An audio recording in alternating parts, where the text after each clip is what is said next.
शर्म ही नहीं है, सब कुछ पटल पर है।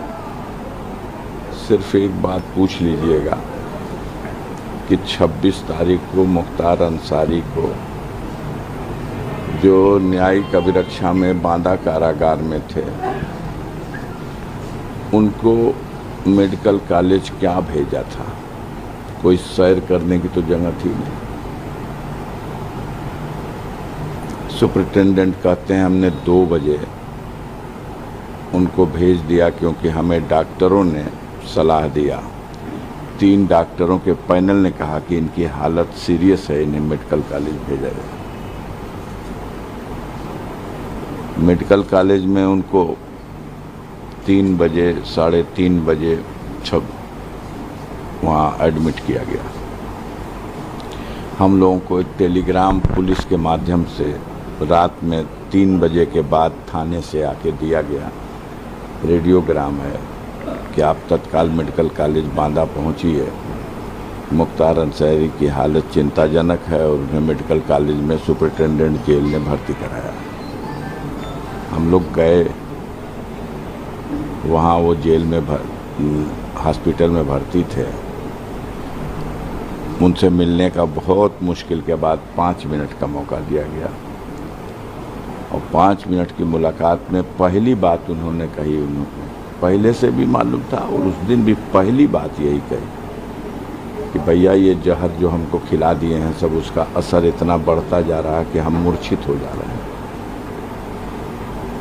और मुझे बहुत बेचैनी है, मेरा पेट में इतनी गैस बन रही है और शरीर की शक्ति खत्म हो गई है, दर्द बहुत है। आज रात में मैं बहुत देर तक, हमें याद नहीं है, बेहोश हो गया था। ये लोग उसी अवस्था में मुझे हॉस्पिटल शिफ्ट कर दिए। यहाँ आने के बाद जब ट्रीटमेंट शुरू हुआ, ऑक्सीजन लगी और ये सब, तो मैं होश में आया। हमने डॉक्टर से पूछा कि कैसे, कौन इलाज कर रहा है, तो 2 लोग तो वो मेरे सामने लाए गए जो फार्मासिस्ट थे और एक डॉक्टर जो आए, उन्होंने बताया कि मैं सर्जन हूँ, हार्निया का सर्जन। उन्होंने कहा मुख्तार अंसारी के केस में क्या है? कह देखिए, मैं एक सर्जन हूँ और सर्जन की हैसियत से मैं ये कह रहा हूँ कि इनका कोई सर्जरी का केस नहीं है।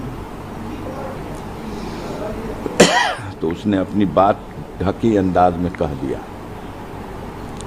मैंने कहा प्रिंसिपल साहब से बात करा दीजिए, मुलाकात करा दीजिए। बताया गया 10 मिनट बाद प्रिंसिपल साहब मिल लेंगे। 10 मिनट बाद कह दिया गया प्रिंसिपल साहब, मेडिकल कॉलेज के प्रिंसिपल, मिलेंगे नहीं, फ़ोन पे बात करेंगे। हमका फ़ोन पे बात करा दीजिए। 10 मिनट बाद फिर कह दिया गया कि नहीं, फ़ोन पे भी बात नहीं कर सकते। तो हमने कहा कि तो ठीक है, टेलीफोन नंबर उनका दे दीजिए।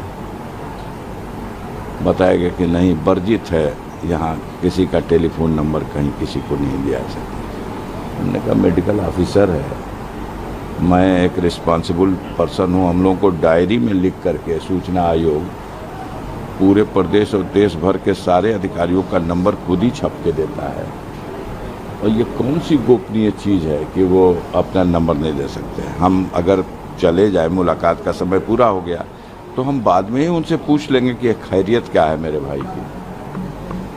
तो उन्होंने कहा सर नंबर नहीं दे सकते, हम लोगों को प्रतिबंधित किया गया। फिर हमने कहा कि एक रिक्वेस्ट मेरी है कि अगर आपके काबू करना हो तो समय रहते इसको कहीं रिफ़र कर दीजिएगा जहां इसका इलाज हो जाए। तो उन्होंने कहा कि हम उम्मीद करते हैं कि 3-4 दिन में हम इनको नियंत्रण में कर लेंगे, मतलब इनकी जो अस्वस्थता है उसको हम काबू में कर लेंगे। हमने कहा ठीक है डॉक्टर साहब, आप कर लीजिए, हम संतुष्ट हैं, लेकिन अगर आपको आभास हो कि अब मेरे हाथ से निकल रहा, तो समय रहते हुए कहीं रिफ़र करिएगा। ऐसा ना हो कि आप ऐसे समय रेफ़र करें कि कहीं कोई जाके भी कुछ न लाभ मिले। तो उन्होंने कहा कि ठीक है, हम आपकी बात समझ गए। मैं मिल के वहाँ से आ रहा हूँ और 2 घंटे के अंदर उस डॉक्टर से लिखवाया गया कि ये मरीज फिट है। जांच के नाम पर एक्सरे और अल्ट्रासाउंड, न लीवर का टेस्ट हुआ, न आमाशय का टेस्ट हुआ। जहर कहाँ लक्षण मिलेगा? 2 ही जगह है, कोई टेस्ट नहीं। और न टेस्ट किया, कोई बात नहीं। एक मरीज आ रहा, उसको आईसीयू में रखते हैं आप, उसको किसी उंगली में ऑक्सीजन लगा है, किसी में नाक में वो, और कहाँ उसी दिन 11 घंटे के बाद वो बिल्कुल फिट है और उसी जेल में वापस गया है। तो न वो अपने पलंग पर बैठ सकता था और न पैरों पे खड़ा हो सकता था। उसको व्हील चेयर में डाल के डंगरा के चढ़ा दिए सब पुलिस। और ये जो 24 घंटा वहाँ रहे, फिर उन लोगों ने मीडिया को ब्रीफ किया, सूचना आयोग के लोगों ने, कि मुख्तार बिल्कुल फिट हैं, सारे जांच से वो कोई कमी नहीं, किसी चालाकी से इस तरह का एक कोई ड्रामा रचा गया था उनके बीमार होने का। कैसा ड्रामा? किसी के घर से तो एडमिट होने का ही नहीं थे, हॉस्पिटल ने एडमिट किया है। और अगर वो ड्रामा था तो 24 घंटे बाद जो कुछ हो गया, ये क्या था? उसके ट्रीटमेंट का कुछ जो लाभ मिला, उन लोगों को शॉक हुआ कि ये तो बच गया है। हम लोग तो लास्ट स्टेज समझ के भेजे थे, तो बच गया, इसको फिर ले जाए, फिर ले जाके इतना लॉस कर दिया। जो घटना हुई है उसी दिन 3:30 बजे उसने, लगभग 3:30, 2-4-5 मिनट आगे, उसने अपनी बहू से फ़ोन पे बात की है और अपने बेटे से भी बात की। आप उसकी आवाज़ देख लीजिए क्या है। ये नाटक है। और उसी आवाज़ में वो कह भी रहा है कि मेरी बॉडी मेरा साथ छोड़ रही है बेटा, मैं बैठने उठने लायक भी नहीं रह गया, मुझे बेहोशी आ जा रही है। कुछ देर बेहोश हो जाता था, फिर होश में आता था। और उसको नाटक माना जा रहा है। जब वो मुंह से खून फेंक दे रहा और मर जा रहा, तो उसको आप ले जा करके हॉस्पिटल में नाटक करके फोर्स चारों तरफ लगा के, और कि इलाज हम कर रहे हैं, और उसको घोषित करा रहे हैं कि हार्ट अटैक हो गया। कहीं अगर भगवान है तो हम आप देखें या न देखें, वो तो देख रहा है कि कितनी निर्दय होकर के इन लोगों ने उस व्यक्ति को, वो हट्टा खट्टा गुड पर्सनालिटी का आदमी है, मुझसे 10 साल छोटा है, मैं उसका 10 साल बड़ा हूँ, मेरे सामने क्वेश्चन है सर, क्या सरकार मनमानी कर रही है सर? ये किसी को अगर ये नियमानुसार लग रहा है तो लगे। आम जनता तो इसे मान रही है कि बिल्कुल मनमानी करके, दुरुपयोग अपने अधिकार का करके, साजिश करके दुर्दांत अपराधी को बचाने के लिए इनकी हत्या की गई है। इसका राजनीतिक लाभ भी, अब अभी राजनीतिक लाभ तो क्या मिलेगा उनको? वो तो आएंगे तो अपना बुलडोजर लेके आएंगे, कहेंगे कि हमने मिट्टी में मिला दिया। अब हमारे धर्म के अनुसार किसी की मौत होती है तो उसको मिट्टी में दफन किया जाता है। और मिट्टी में दफन होने की प्रक्रिया को अगर कोई कहे कि मैं मिट्टी में मिला दिया, हमारे हिंदू भाई जब मृत्यु हो जाती है तो उनका दाह संस्कार किया जाता है। अब कोई कहे कि हम तो इसको आग में जला दिया, तो ये तो जले पे नमक छिड़कना है और क्या। ये तो एक प्रक्रिया और परंपरा है, धार्मिक रीति रिवाज है। आप लीगल बैटल में जा रहे हैं? जाएंगे भैया, हम अपने लीगल टीम से मशवरा करेंगे। अभी तो हम लोग इस हालत में ही नहीं, मरमाहत है पूरा परिवार। 3 दिन सोच लीजिए कि न किसी ने खाया है, न पिया है, न कहीं नहाया है, न धोया है, न शौच हो सके है। कोई लाश आ रही, खबर तो उसी दिन आ गई ना कि मौत हो गई। जो ओवरऑल सिचुएशन बनाता है, जैसे अब्बास पार्टिसिपेट नहीं कर पाए इसमें, अब्बास के लिए जेल में है, नियम है कि पेरोल मिलना चाहिए। तो पेरोल शासन दे सकता है, अब्बास को नहीं मिलेगी। डीएम दे सकता है, अब्बास को नहीं मिलेगी। न्यायालय का सहारा था, न्यायालय में डाली गई दरखास्त। हाई कोर्ट के जज साहब बैठे ही नहीं। दूसरे जज के यहाँ फाइल गई तो उसने कहा कि हम सिर्फ अपने न्यायालय की फाइलों को सुनवाई करेंगे, दूसरे जज की के यहाँ से ट्रांसफ़र जो आई हैं फाइलें उनको नहीं देखेंगे। देखा नहीं। सुप्रीम कोर्ट में चीफ जस्टिस के यहाँ एक डाली गई अर्जेंट में कि बेंच में सुनवाई को न डाल करके अर्जेंट मैटर मान के इसको रात में ही सुनवाई करा ली जाए। तो चीफ जस्टिस साहब ने कहा कि वो उस नियम के अंतर्गत ये विषय नहीं आता, ये रिट लाइए और बेंच सुनेगा। तो मिट्टी तो आज हो गई, अब बेंच सुन करके भी क्या करेगा। अच्छा, ये जो परिस्थितियाँ बनी कि मतलब पत्नी भी नहीं आखिरी बार देख पाई, नहीं देख पाई। मुख्तार की बहू वो आई है अब्बास की पत्नी। अफशां के विरुद्ध पहले ही से वारंट है और वो इनाम भी घोषित कर दिया गया है। ऐसी परिस्थिति बनाई जा सकती है, ये भगवान न करे कि कभी किसी दुश्मन के ऊपर भी आए कि उसका सुहाग उजड़ जाए, वो अपने सुहाग का दर्शन भी न कर सके, किसी के ऊपर न आए। लेकिन हुआ ऐसा, क्योंकि अब वो जहाँ कहीं भी होगी हमारे धार्मिक रीति के हिसाब से अब 4 महीने की तो इद्दत बढ़ाएगी। उसके बाद हो सकता है कोर्ट के सामने आए। वो अपनी एंटीसिपेटरी बेल के लिए हाई कोर्ट और सुप्रीम कोर्ट का भी दरवाज़ा खटखटाई है।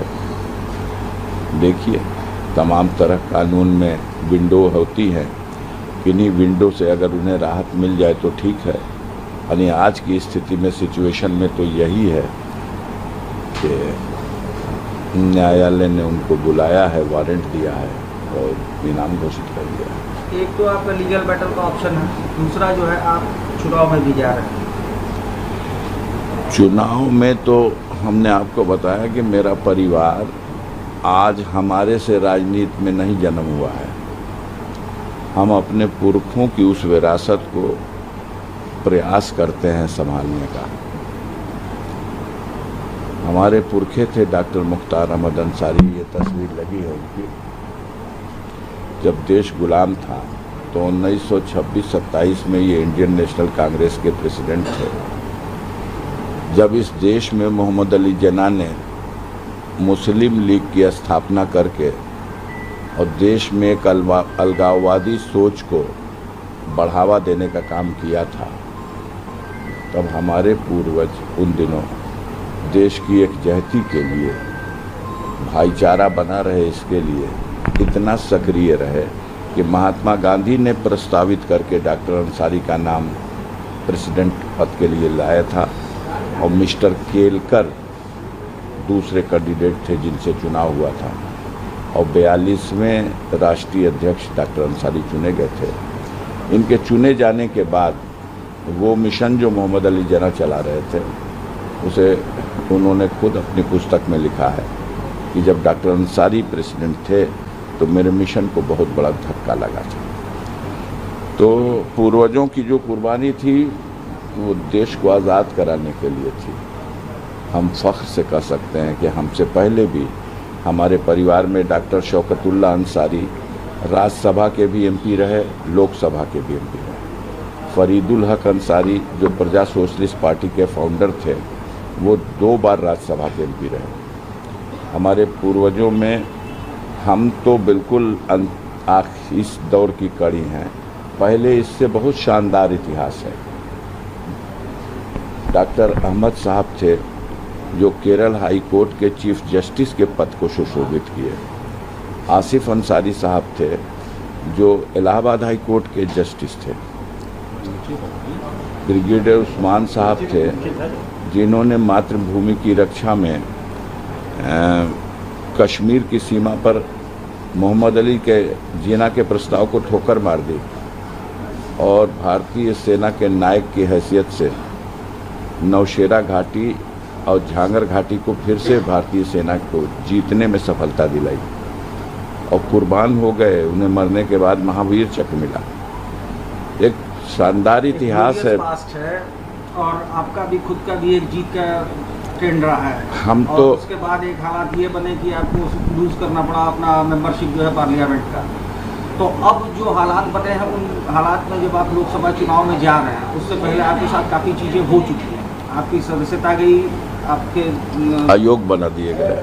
हाँ, और उसके बाद अभी ये घटना हो गई। उसी का परिणाम ये था कि मेरी सदस्यता जिस षड्यंत्र के तहत जिस केस में मुझे सजा कराई गई, उसका आधार केस जो था वो केस छूट चुका है। लेकिन फिर भी मेरी सजा हुई तो उस सजा के आदेश की आलोचना करने का तो कोई मतलब नहीं है, उसकी अपील करने का रास्ता है।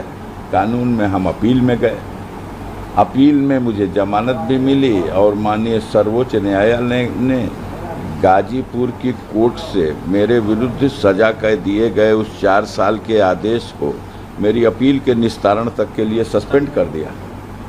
तो मैं अपने पद पर पदस्थापित भी हो गया। लोकसभा से अधिसूचना जारी करके मुझे फिर से सांसद का पद और दूसरी तरफ चुनाव आयोग की अयोग्यता भी समाप्त हो गई, मैं योग्य हो गया।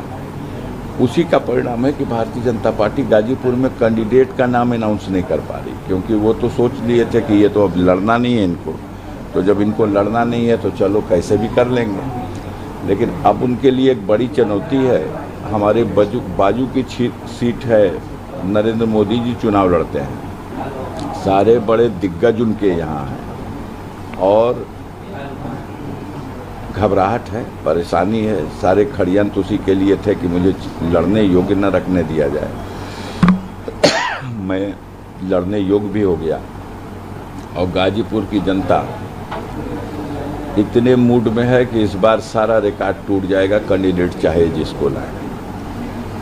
क्योंकि जुल्म अत्याचार तो सरकार अपने तंत्र का दुरुपयोग करके कर सकती है, लेकिन ये जो जनता है, ये जो गरीब लोग हैं, ये हमेशा सत्य के पक्ष में खड़े होते हैं। और देख लीजिएगा गाजीपुर का अंदरूनी रहस्य यही सामने आएगा कि ये अंदर की बात है, गरीब हमारे साथ है।